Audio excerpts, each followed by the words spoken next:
சத்தியமா சொல்றதுதான் நடந்தது.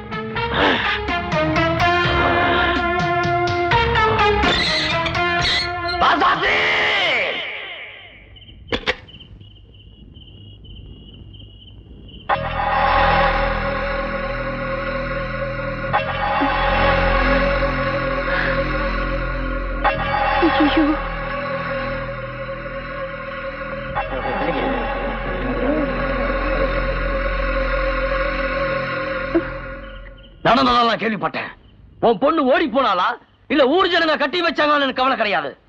என் வீட தேடி வந்து என் பொண்ணை கட்டிக்கன்னு சொல்றது நீ.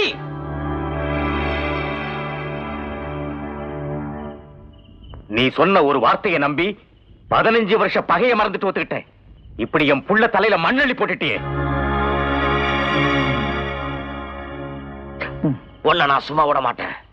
என்னைக்கு என் கல்யாணம் நின்னு சந்தி சிரிச்சதோ அன்னைக்கே உன் சரித்திரமும் முடிஞ்சுதான் இருக்கணும்.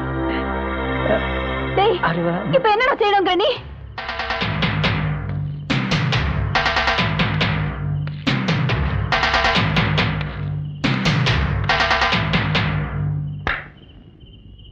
இந்த ஊரே சேர்ந்து நடத்தி வச்ச கல்யாணம் இது. இன்னொரு தடவை அருவாளை கையில் எடுத்த உன் கழுத்துல இருந்து தலை எடுத்துருவோம். ஆமா, ஊர்க்காரங்க சும்மா விட மாட்டோம். டேய், ஊரையெல்லாம் பகைச்சிட்டு உன்னால வாழ முடியாதுடா. போய் இருக்கிற இடம் தெரியாம அமைதியா இருக்க பாரு போ.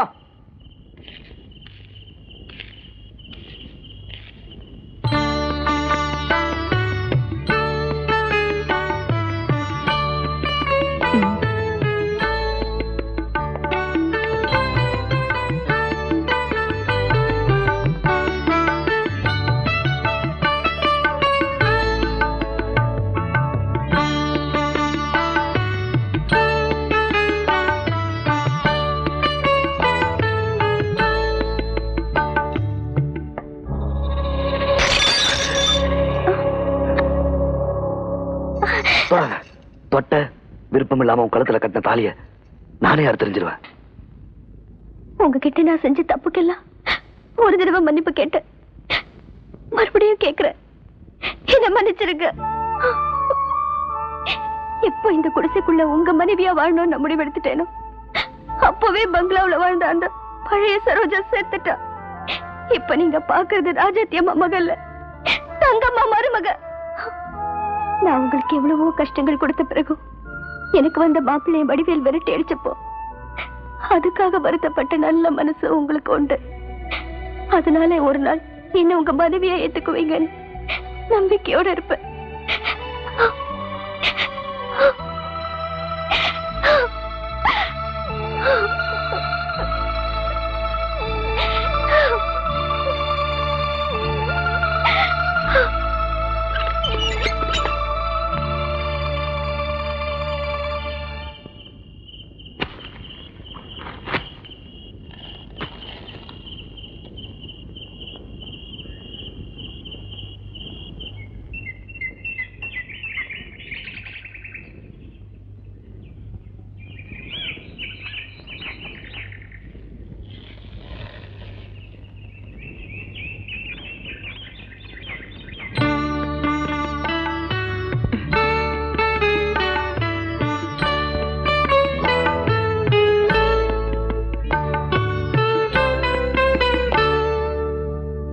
எங்கடா புறப்பட்ட?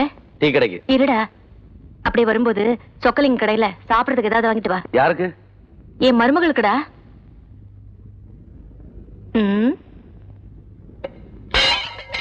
என்ன விளையாடுறியா? அவ இந்த குடிசையில வர்றதுக்கு தானே வந்திருக்கா. இங்க இருக்கிறத போடு திம்பா. இங்க நேத்து வெடிச்ச சோறு நீத்து போய் கிடக்கு. நீயும் நானும் திங்கலாம். அவ எப்படிப்பா?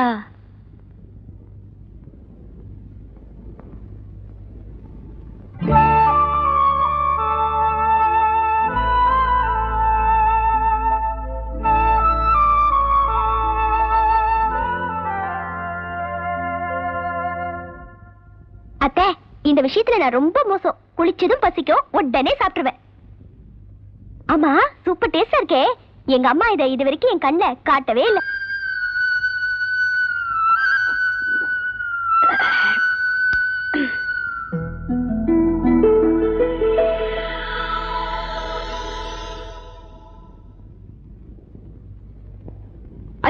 ஐயோ இது என்ன அக்கிரமமா இருக்கு? ஏய் ஏண்டி அலறற? நான் தினமும் உங்களுக்கு 10 ரூபாய் கொடுத்துட்டு இருந்தேன். இதுல எப்படி 50 10 வந்தது? ஏண்டி உன்ன மாதிரி இந்த ஊர்ல இருக்க பொம்பளை எல்லாம் கஞ்சச்சிருக்கீங்க நினைச்சியா? எதிர்த்த வீட்டு மங்களத்துக்கு கொடுக்க வேண்டியதை கொடுத்தடி. அது கொடுத்த 50 ரூபாய் தாண்டி இது. ஏய் இதுக்கே வாய பொழந்த மேனிக்கு இருக்கிய. நம்ம குருவமா கிளவி இருக்கே, குருவமா கிளவி 100 ரூபாய் தர்றேன், சாயங்காலம் களத்து மேட்டுக்கு வாடான்னு சொல்லியிருக்கு. அதுக்கு தாண்டி நான் இப்ப கிளாமரா போய்கிட்டு இருக்கேன். வரட்டே. என்னங்க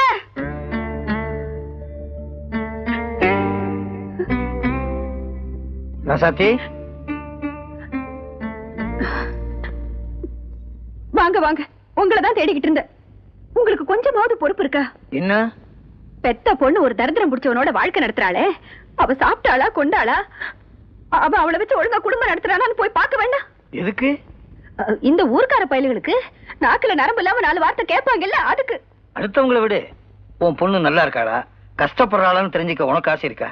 சொல்லு, நான் போய் பார்த்துட்டு வர்றேன்.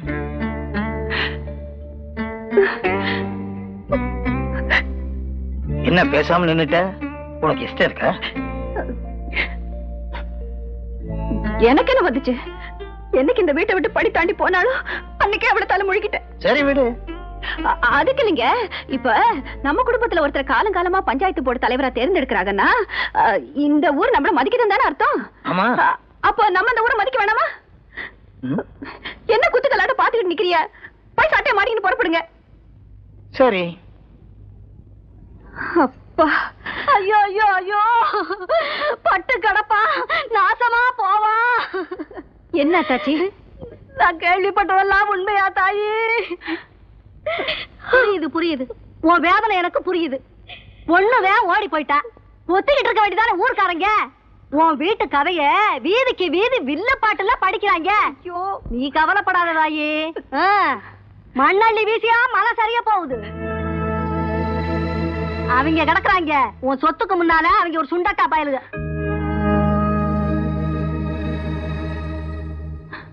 உன் பேரு புகழுக்கு முன்னால அவங்க உன் கால் தூசி வேலை பெற மாட்டாங்க.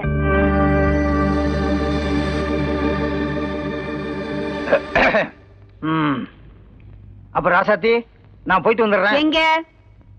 நீ தானே சொன்ன உன் பொண்ணை போய் பார்த்துட்டு வர சொல்லி. ஒரு பேச்சுக்கு சொன்னா உடனே வரப்பா சட்டை மாட்டிட்டு புறப்பட்டுறதா? நான் யாரு? பஞ்சாயத்து போர்டு பிரசிடென்ட் கோடீஸ்வரி.